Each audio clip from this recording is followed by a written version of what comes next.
อำเภอบ้านฝางของเราตอนที่เป็นจริงนั้นวันนี้รู้มากบอกว่ามีสมเด็จพระบรมศาธิราชได้เสด็จที่วัดเกาะแก้ววัดของหลวงปู่ทำให้คนทั้งหลายได้รู้ว่าจริงอำเภอบ้านฝางรับเสด็จของสมเด็จพระบรมศาธิราชคือปัจจุบันนี้ก็เป็นเจ้าแผ่นดินราชบัณฑิตของประเทศไทยเราทำให้คนทั้งหลายได้รู้ว่าจริงอำเภอบ้านฝางเรายังเป็นจริงรู้จักเพราะได้รับการเสด็จเจ้าคณะหญิงคนแรกเป็นผู้รับเสด็จสมเด็จพระบรมศาธิราชตอนนั้นหลวงปู่ยังเป็นเจ้าอาวาสธรรมดาได้รับเสด็จยังจำคำของพระบาทสมเด็จพระเจ้าอยู่หัวอ้าวหรือตัดกับครูว่าวันนี้สมไม่ได้มาสมขาไม่ดียังจำและติดใจอย่างทุกวันนี้เพราะที่แรกก็เคยเห็นทั้งสองโลกองค์แต่พอมาก็เห็นเรื่องที่นายกที่ประทับขอบเสียหลายคณะเดียวก็ขอพระสงฆ์ไม่ได้มาหาไม่ดีอันนี้เป็นคำจำของหลวงปู่ตั้งแต่ต้นของเป็นจริงมาในการพัฒนาอำเภอบ้านฝางติดต่อกันมาหลายนายอำเภอแต่ส่วนทางสงฆ์ก็มีเจ้าคณะอำเภอรูปที่3ที่น่าเห็นหลวงปู่เป็นเจ้าคณะอำเภอรูปที่2หลวงพ่อพระพุทธญาณหลวงพี่เป็นเจ้าคณะอำเภอรูปที่1ทางฝ่ายสงฆ์มีอำเภออยู่3รูปแต่ทางฝ่ายคารวะข้าราชการไม่รู้ว่าเจ้าคณะอำเภอไม่รู้ว่านายอำเภอกี่คนนะที่ย้ายไปหรือเกษียณไปก็มีแต่ยังไงก็ตามเราเริ่มฝรั่งเมื่อตอนนี้ยังเป็นหลักเป็นเกิดเป็นแผ่นเป็นที่พอให้ทั้งหลายหลวงปู่ได้กล่าวทุกที่บอกเราด้านฝังให้ปลอดภัยที่สุดโตไม่ได้พัดน้ำไม่ทั่วแล้วก็ไม่ได้แรงจนถึงไม่ได้ทำอะไรจะเป็นบุญของพวกเราจริงๆให้เราต่อมาท่านหลวงปู่ที่พัดและคณะสงฆ์ได้ประรบข้างและสอนเป็นหัวใจของอำเภอบ้านฝางของเราขึ้นมาก็คือหลวงพ่อพระเจ้าฝางองค์คนที่ตั้งอยู่ในวันนี้จะเป็นที่ยึดเหนี่ยวจิตใจของเราทุกคนในเวลาที่ประกาศอำเภอมาอำเภอต้องมาไหว้หลวงพ่อพระเจ้าฝางนะวันนี้ถือว่าเป็นวันสำคัญที่สุดที่เราได้มีพิธีทำบุญพระธาตุเพื่อระลึกถึงวันเกิดของอำเภอเราโดยท่านนายอำเภอก็ได้ประสานติดต่อกับทางคณะสงฆ์โดยท่านผู้พิพัฒน์รัตนวงศ์เป็นตัวแทนของฝ่ายสงฆ์ในนำทีมงานมาร่วมกับทางข้าราชการสำหรับตกแต่งสถานที่ถูกมาแล้วก็ตื่นใจดีใจมากที่เห็นภาพอย่างนี้นั้นในโอกาสเป็นมหามงคลเป็นบุญของพวกเราทุกคนในวันนี้หลวงปู่ก็ถือโอกาส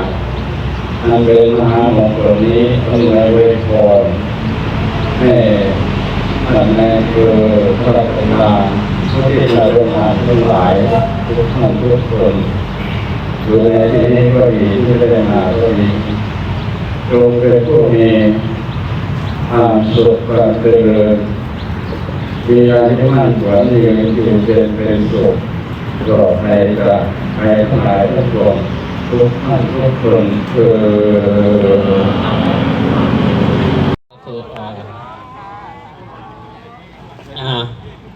โอ้งดงามงดงามงดงาม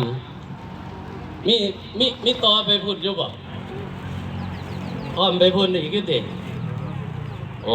โอ้ยาวอยู่ตัวครับโอ้ยจะงามก็บอกหลวงปู่ว่าบ่ทายทอดสดไปทั่วโลกได้บอกกันนะว่าผู้มีสื่อโซเชียลของอำเภอเฮามื้อนี้ประกาศรอดอำเภอบันฝางบอกไปเหตุ3 โลกเพิ่นได้อนุโมทนานำเฮาโอ้ยงามงามงามพระก็งามงามด้วยน้ำใจมื้อนี้โยมก็งามแต่แจกความรู้ใช่อยู่นานสาธุเห็นบ่ล่ะเพราะเราเว้าขึ้นก็ได้โลด ใจนี่อย่าให้มันใหม่อย่าให้มันแรงน้ำบ่อน้ำคลองยังเป็นรองน้ำใจน้ำเป๊ปซี่สไปร์ก็สู้น้ำใจไม่ได้เพิ่นจังหวะนี่ไม่นี่ ตายได้ครับผม คันเฮ็ดดีบ่ได้เฝ้าทาน ตันตามให้ตั้งใจเสียดีอยู่ยุ่นต่อไปสร้างความดีอย่างเต็ม ผู้คนกับพระเจ้าที่สงฆ์ในสงฆ์ของพี่น้องผู้เดือดร้อนอาตมาได้ถามโยมหลายครั้งว่าบ้างเอาเนื้อกินให้ผู้อยากกับผู้หิวผู้อยากกับผู้หิวผู้ใดใจผู้ใดที่สงฆ์ตอนมีแต่มากให้ได้ไหมเพราะมาเป็นท่ายกที่ดีเป็นท่านโอ้ยอย่าพามาเที่ยวแต่ในบาทหลายมูเขียวๆนั่นน่ะถ้าเขาขอตะวันในมูเขียวๆหรอเขาไม่ได้เห็นหางแค่เทีย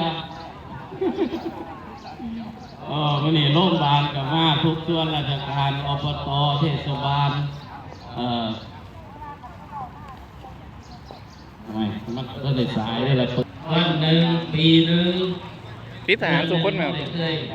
ต่อชาติศาสนาพระมหากษัตริย์ในสงฆ์ของพี่น้องเผาขึ้นงานเร็วเนี่ยก็ถามว่าเลย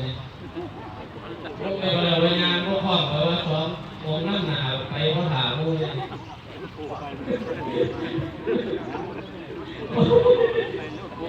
ได้งานก็ได้ปัญหาถามว่านี่หลายส่วนไปสงฆ์พ่อเพื่อนเราจะได้นโมทนาชื่นชมน้ำนี่อำเภอเฮานี่กาซานี่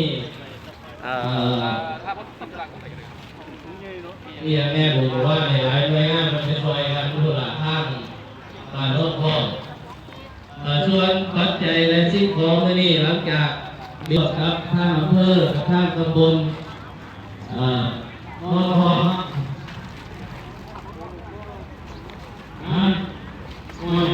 ใช่เลยใช่แล้วใช่เอาใช่เลยก็กดทางแล้ว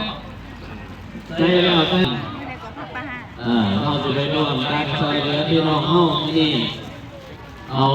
เดี๋ยวสิหาเรื่องเวลากันอีกทีนึงโอ้นี่อันเสสามังคลังยาจามิอาหารเศร้ากันนี่พักสันแล้วล่ะญาติโยมผู้ใดสิรับข้าวต้มรับอาหารว่างขนมนมเนยมีโรงทานบริการยกบังข้างหน้าหมอประชุมเด้อให้บาทแล้วมาธรรมดาอาหารสะกอน